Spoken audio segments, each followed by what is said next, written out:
Where were you 20 years ago as thousands were murdered?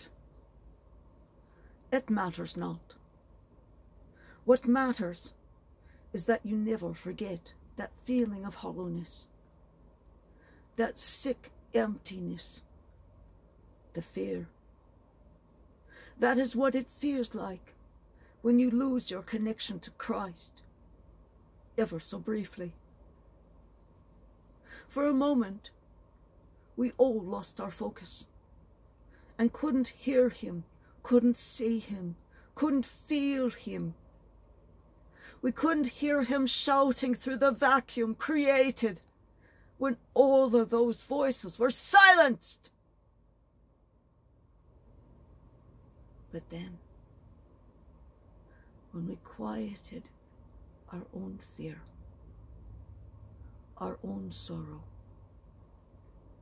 our own screams, he was there, waiting for us. He hadn't moved.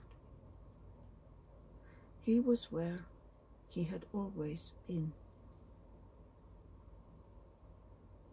standing, wrapping his arms around us, one at a time.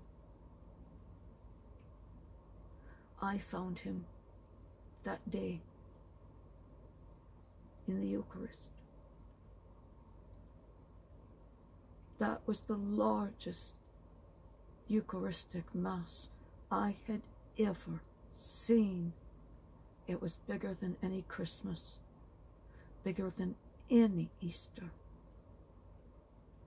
And every single one of us was sobbing. The priests had tears coming down their faces, and we were all unworriedly just wiping our faces and going on. The pain was so intense. We would not have been able to breathe.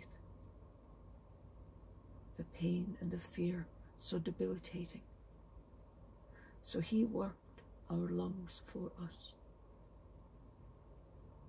I had heard just that morning, after the first plane hit, I had gotten my third notice of death.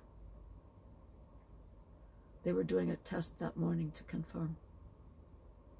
So when we heard about the plane hitting, we had thought it was a little plane because they didn't say anything on the radio. But after I came out of the test, all of the secretaries and all of the nurses in the outer office were sobbing. I got into my car, and when I got to the freeway, Crosstown Freeway, I saw a Korean airline which doesn't land at our airport. It was following the freeway to the airport, which is done when it's a lost airliner. And then I knew. I went to vote, and they didn't have any knowledge inside of what was happening. And I came in with my tear-stained face because the first tower had just fallen. And I had friends that were New York cops. And I said to the poll workers, get a radio. You'll want to keep track. And they said, why? I said, because 2 747s have hit the World Trade Center in New York, and the first tower has now fallen. When we work in the polls, I'm also a poll worker, you can't have a radio, you can't have television. And they said, screw it. And they went and got a radio and a television. For after me, they had no other voters the rest of the day. That day, Jesus was about each of us. He tried to hold us up. He just kept saying, I am here, I am with you. And those on the plains, I know that he was with each of them too. None of them felt any pain.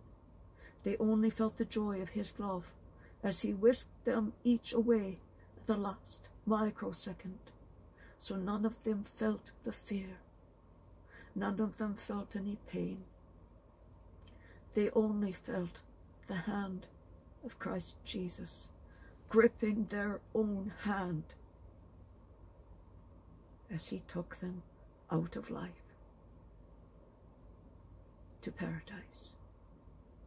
None was alone.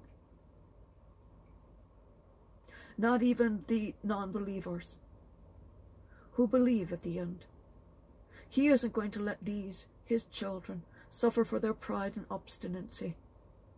He knows what is in their heart of hearts. He hears their cry, "Oh God, please help!" in their despair, in their last moments. And he is with them too. All of them. Before their last moment, he had each one of them by hand and called them by name. Michael, Amy, Stephen, Thomas, Abraham, Sella, Charlie, I am with you. Let's go. As it will be on your last day.